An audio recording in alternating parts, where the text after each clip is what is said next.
नाम थोड़ा? मेरा कुलदीप कुत्थे रौह्ने आह्ले? सरासर डिस्ट्रिक्ट रजौरी तहसील फवासी से रौह्ना। केह् होएआ भैया?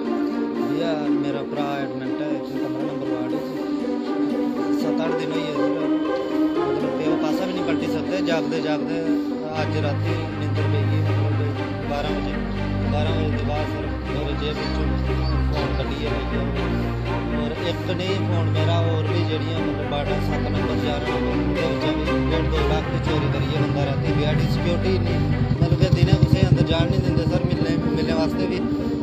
इ'यां राती लानी सिक्योरिटी नाइट ड्यूटी भी होंदी होनी कुछ मतलब इ'यां पता नहीं उन्हें राती लानी केह्ड़े टाइम होनी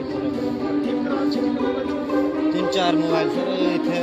मेरे नाल ही उन्हें कंप्लेन कराई है मेरा फोन चोरी होया सर फोन बिच फ्लिप्स वाला कवर था ਉਹਦੇ ਚ पैसे भी 4,000 हाँ बिल्कुल देखिए सर ਉਹਦੇ ਚ आया बंदा सर पहले आनी